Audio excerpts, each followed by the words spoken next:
सभी विद्यार्थियों का एक बार हार्दिक अभिनंदन। विद्यार्थियों, आज कक्षा 12th गणित के लिए राजस्थान बोर्ड में जो आप लोगों का परीक्षा का कार्यक्रम है, आप लोगों का जिस तरह से अंक विभाजन और ब्लूप्रिंट तैयार किया गया है उसकी आपको जानकारी दी जाएगी। आप इसे एक टॉपिक की तरह अच्छे से समझने का प्रयास कीजिए। मेरा मानना यह है कि इस चीज़ से आपको पूरी गहराई, हर तरह का अनुभव कि आपको गणित में किस तरह से कैसे कैसे आपको आगे कंटिन्यू करना है, हमें किस कठिनाइयों का सामना करना पड़ेगा और क्या क्या चीज़ें हम किस किस समय पर करेंगे। तो ये सारी जानकारी आपको मैं वीडियो के माध्यम से दूंगा। इस चीज़ को थोड़ा सा आप अच्छे से देखें, इग्नोर ना करें। कई बच्चे सोचते हैं कि इस चीज़ों से तो बाद में देखेंगे कि क्या होगा। जब तक आपको किसी प्लान को करने से पहले कि उसके अंदर हमें क्या करना है, कितना समय हमें किस चीज़ के लिए देना है, हमें अपनी पढ़ाई को आगे कैसे निरंतर जारी करना है, उसके समझे बिना हम आगे कुछ नहीं कर सकते। तो आप इस वीडियो को अच्छे से देखिए। राजस्थान बोर्ड 2021 का जो आपका परीक्षा होगी उसमें अंक विभाजन व ब्लूप्रिंट। तो कक्षा 12th गणित के लिए आपका कुल समय 3.25 घंटे। कई छात्र सोचते होंगे सर ये सारी चीजें हमें पता है। ऐसा नहीं है, आप लोगों को केवल चैप्टर की संख्या पता है, उनकी अंदर किस तरह की किस चैप्टर में हमें क्या क्या चीजों का सामना करना पड़ेगा वो हम इस वीडियो के माध्यम से देखेंगे। तो इसे अच्छे से देखिए, समझिए, ये आपके लिए बेहद उपयोगी है। तो आपका कुल अंक 80 होंगे, कुल समय 3.25 घंटे का होगा, अधिकतम अंक 80, 20 नंबर आपके शतरांक के होंगे। अब हम बात करते हैं सबसे पहले जो आपका प्रश्न पत्र है, वो आपका प्रश्न पत्र 4 खंड ए, ब, से व द यानी ABCD के अंदर विभाजित होगा। 1 से 10 1 अंक का क्वेश्चन होगा, 11 से 15 2 अंक का क्वेश्चन होगा, 16 से 25 3 अंक के क्वेश्चन होंगे व 26 से 30 के सभी क्वेश्चन 6 अंक के होंगे। तो यहाँ इनकी कैलकुलेशन की हुई है, तो इसका टोटल जोड़ आपका 80 है। कुल प्रश्नों की संख्या आपकी होगी 1 से लेकर 30, यानी आपके कुल 30 प्रश्न होंगे। अब हम इस पूरे गणित के अंदर जिस तरह से पाठों का क्रम है, जिस तरह से उन पाठों के अंदर अंकों का डिस्ट्रीब्यूशन है, उसको इस वीडियो से समझेंगे। आपकी पूरी गणित की किताब में कुल 16 भाग हैं, यानी आपके कुल पाठों की संख्या 16 है।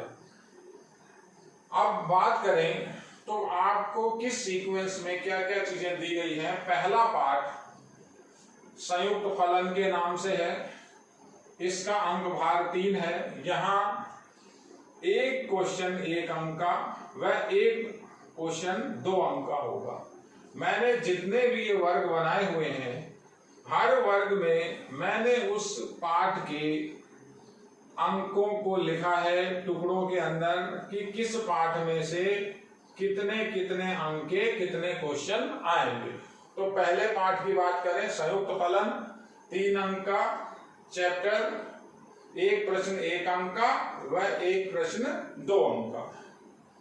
मैं आपको हर पाठ की रूपरेखा, हर पाठ के अंदर कितनी आपको मुश्किलें या कितनी आपको आसानियां, यानी उस पाठ के लिए हमें कितनी मेहनत करनी पड़ेगी, ये भी आपको बताऊंगा।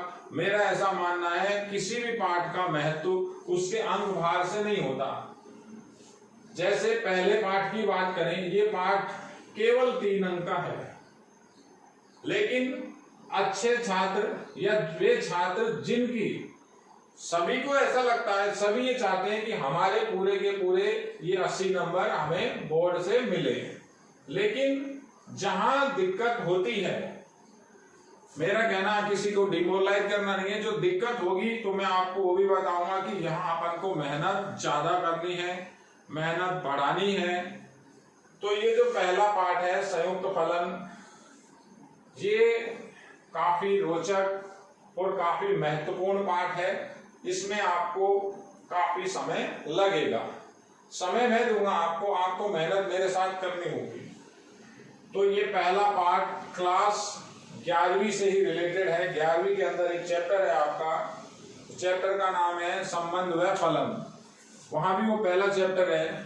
अब जिन बच्चों ने 11वीं के अंदर संबंध व फलन को अच्छे से पढ़ा है तो वो उस चैप्टर की गहराई को अगर जानते हैं तो मेरा मानना है इस चैप्टर में उन्हें दिक्कत बहुत कम आएगी। कहने की वही बात कि जो 11th है वो किसी न किसी तरह से 12th के साथ जुड़ा हुआ है। तो पहले चैप्टर के अंदर एक प्रश्न 1 अंक का व एक प्रश्न 2 अंक का होगा। चैप्टर नंबर 2 की बात करें, प्रतिलोम वृत्तीय फलन। ये काफी इजी चैप्टर है, काफी आसान चैप्टर है। आसान से मतलब इसी चैप्टर को आपने क्लास 11वीं के अंदर त्रिकोणमिति के संदर्भ में पढ़ा हुआ है। तो जिस तरह से वो त्रिकोणमिति थी तो अब ये उसका इनवर्स रूप है। त्रिकोणमिति के आपके 6 त्रिकोणमितीय फलन थे, उसी तरह से हमें इस चैप्टर के अंदर उनके इनवर्स पढ़ने हैं। तो इनवर्स भी आपके 6 होंगे। जिन बच्चों को त्रिकोणमिति के फॉर्मूले, त्रिकोणमिति की एप्लीकेशंस अच्छे से याद है, वो ये चैप्टर इजीली वो कर सकते हैं। चैप्टर की खासियत क्या है, कुल 4 अंक का चैप्टर होगा, एक प्रश्न 1 अंक का होगा व एक प्रश्न 3 अंक का होगा जो कि अथवा में होगा। अब ये मैं आपको अथवा भी क्लियर करूंगा। अथवा इसलिए दिया जाता है कि जिस चैप्टर के अंदर नंबर ऑफ क्वेश्चन ज्यादा होते हैं या जो चैप्टर काफी बड़ा होता है। बड़े होने से ऐसा मतलब नहीं है कि चैप्टर बड़ा है तो कठिन होगा। ये जो पहला चैप्टर है बहुत छोटा चैप्टर है। अगर आप इसके पेज काउंट करेंगे तो आपको ऐसा लगेगा 10 या 15 पेज का या 9 या 10 पेज का आपका चैप्टर है, लेकिन ये काफी समझने की बात है। ये काफी बड़ा चैप्टर है लेकिन आसान है। तो कितनी वैरायटी के क्वेश्चन हैं। अब चैप्टर 4 अंक का ही बना हुआ है तो उसने क्या किया हुआ है, एक क्वेश्चन 1 अंक में आएगा और एक जो 3 नंबर का क्वेश्चन होगा वो अथवा के अंदर आपको देगा। अथवा में आप किसी भी एक भाग को करें, जिस भाग को आप ऐसा लगता है कि ये भाग मेरा अच्छा होगा, इसमें मैं नंबर पूरे ला सकता हूं, आप उस भाग को करें। चैप्टर नंबर 3 आव्यूह, जो हम अभी कंटिन्यू कर चुके हैं, जो हमारा चैप्टर अभी रनिंग में चल रहा है।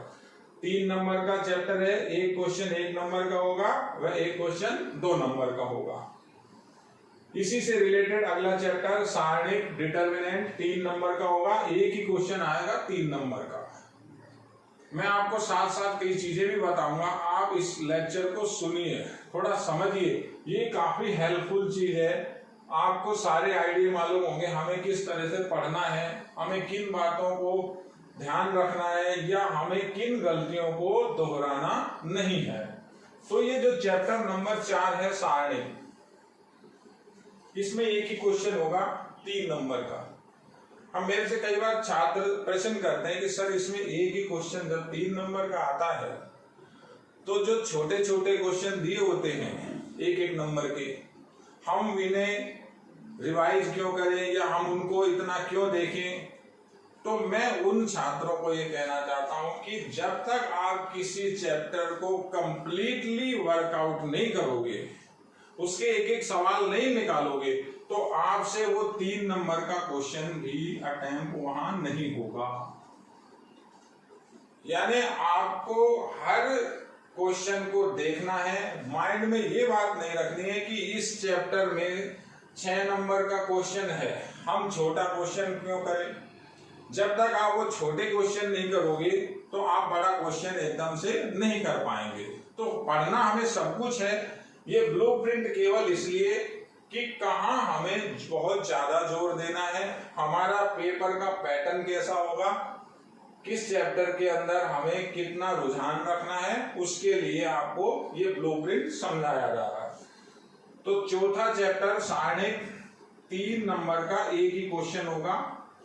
उसी के रिलेटेड अगला क्वेश्चन चैप्टर नंबर 5 व्युत्क्रम आव्यूह व रैखिक समीकरण, 4 नंबर का चैप्टर है। एक क्वेश्चन आपका 1 अंक का होगा, एक क्वेश्चन आपका 3 अंक का होगा। अब छात्र यहां समझिए, ये तीनों के तीनों चैप्टर आपको एक के बाद एक करने होंगे।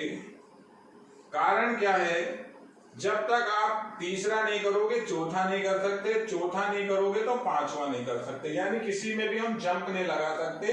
होंगे तो ये सीक्वेंस में होंगे, हाँ इनके बीच में किसी चैप्टर को ला सकते हो, लेकिन ऐसा करने से भी क्या होता है, रूटीन खराब होता है। जैसे मैं तीसरे चैप्टर के बाद 10वां चैप्टर चालू कर दूं या पहला चैप्टर चालू कर दूं, फिर वापस चौथे में आएंगे तो आपको दोबारा आव्यूह के बारे में पुनः फिर रिकॉल करना पड़ेगा।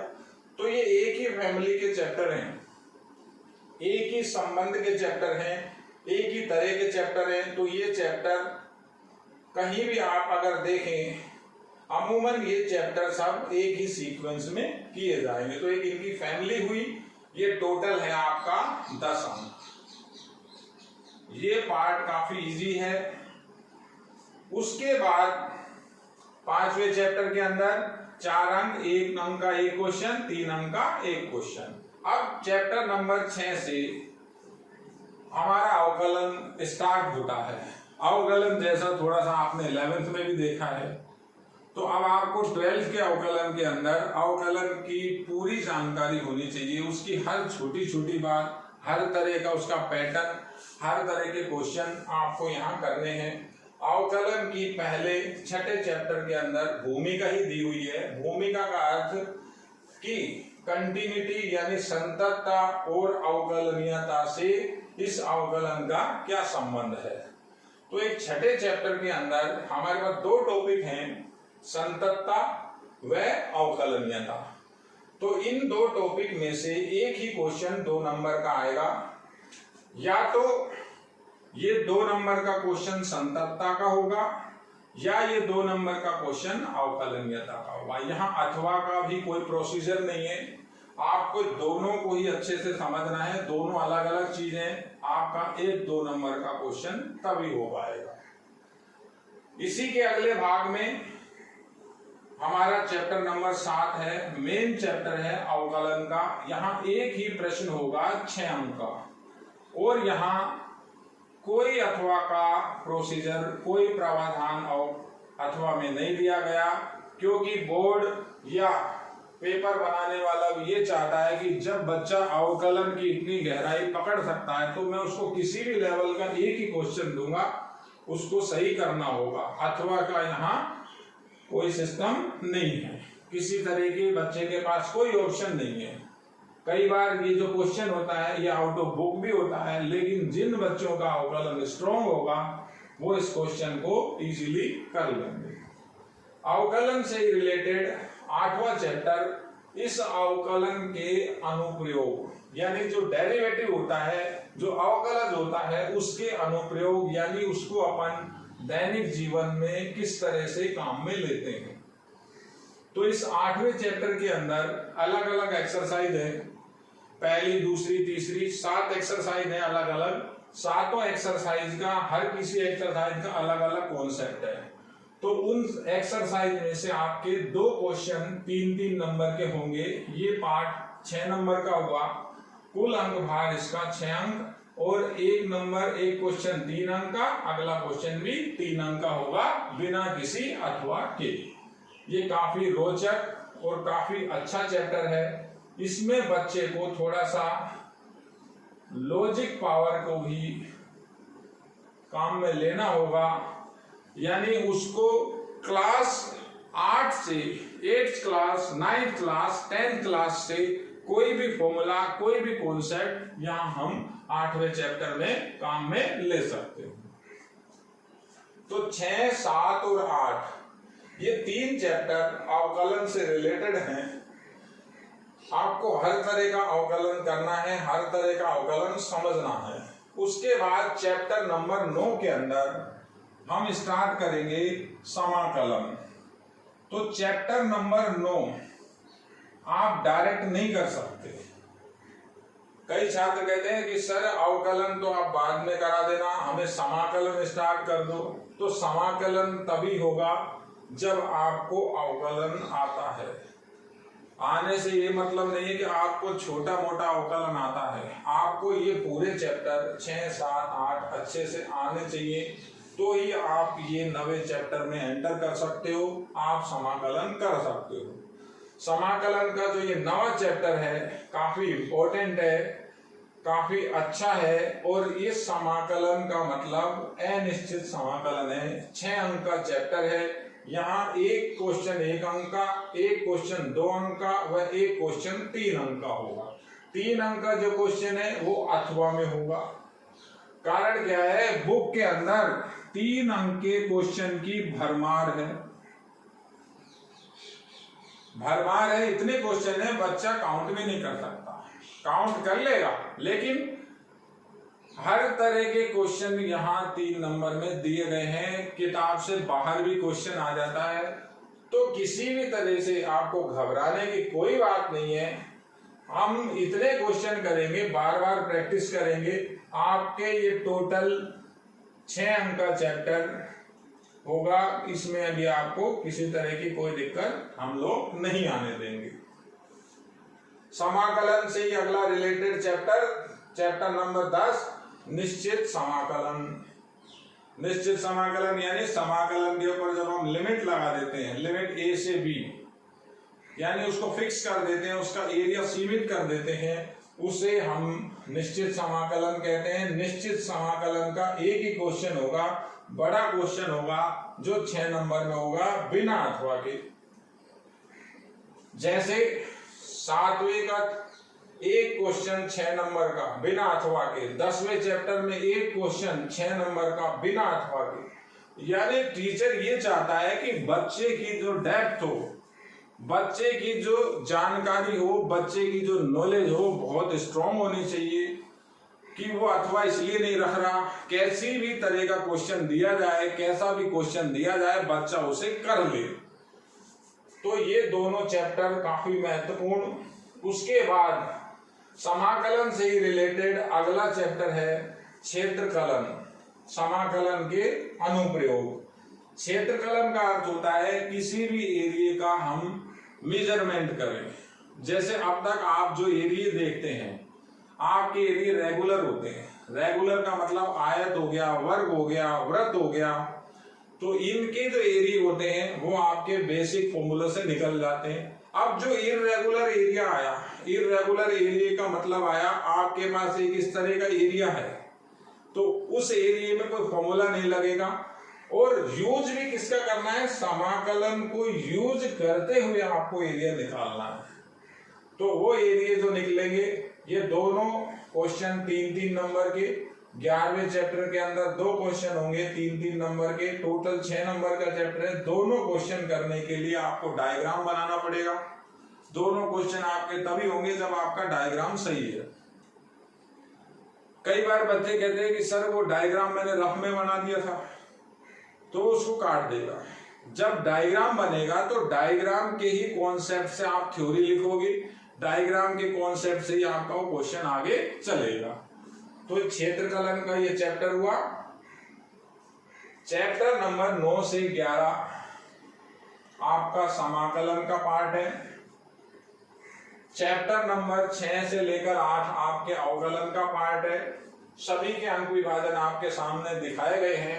और मेरा मानना ऐसा है कि बच्चे इस पूरे बोर्ड का आप एक स्क्रीनशॉट लो, ये आपके लिए काफी हेल्पफुल है, काफी काम आएगा। इसे इग्नोर ना करें, अच्छे से समझें।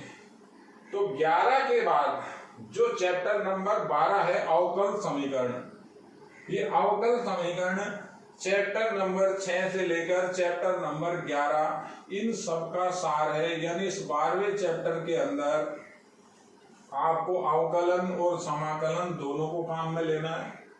तब आपका इसका एक बड़ा क्वेश्चन आएगा 6 नंबर का, वो होगा, और वो क्वेश्चन अथवा के अंदर है। ये सुविधा है। इसके अंदर 12वें चैप्टर के अंदर काफी एक्सरसाइज है।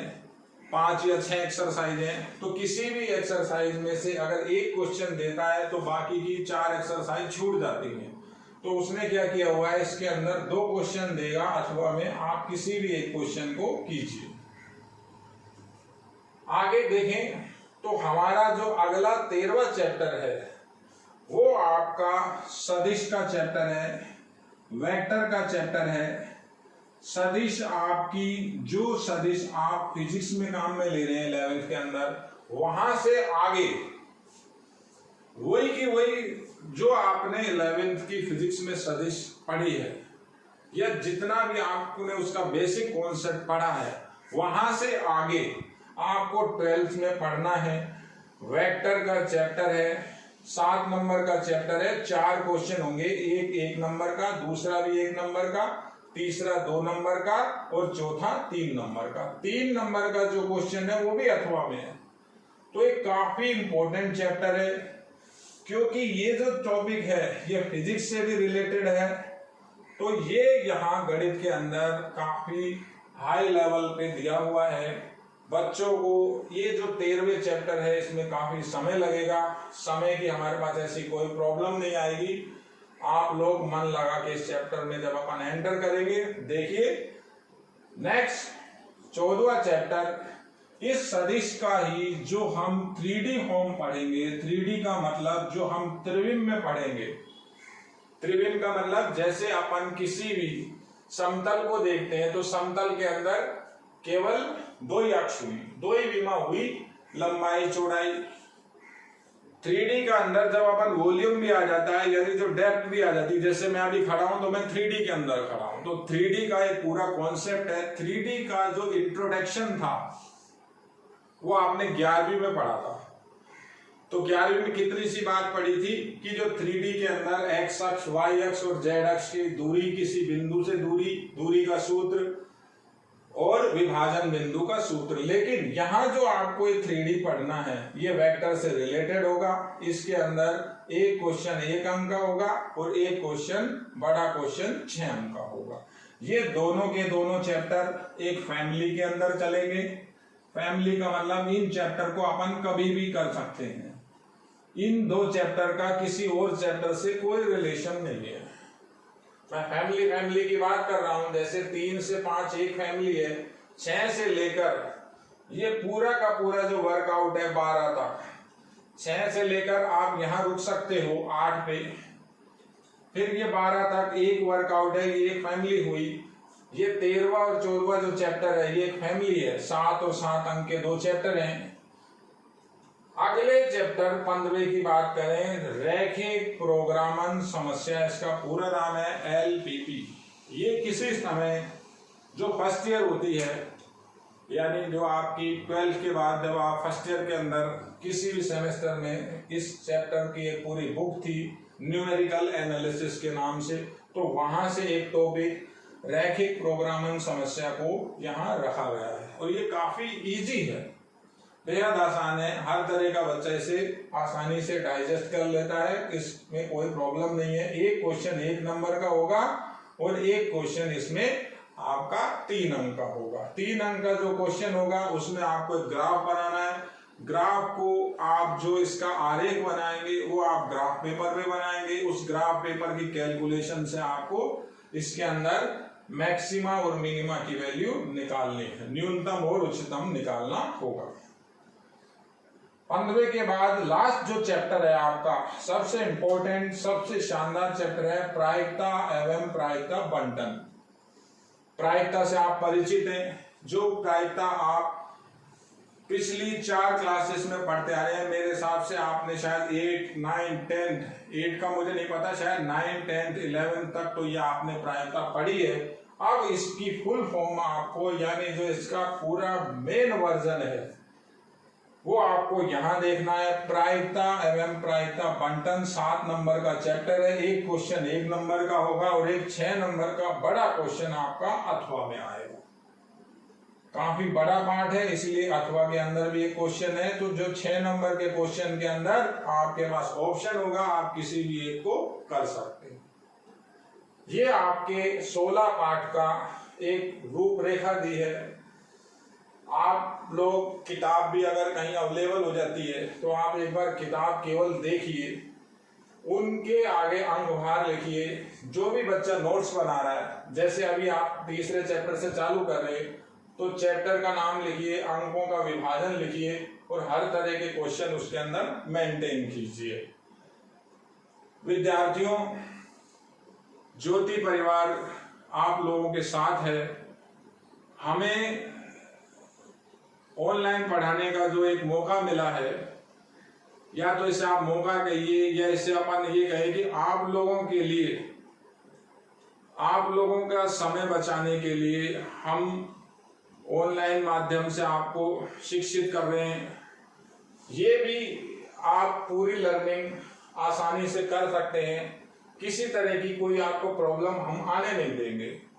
लेकिन अब सिर्फ इतनी सी बात है कि मैं अगर पढ़ा रहा हूं तो मेरे सामने स्टूडेंट सभी नहीं है, तो मैं यही मान के पढ़ाता हूं सामने मेरे छात्र बैठे।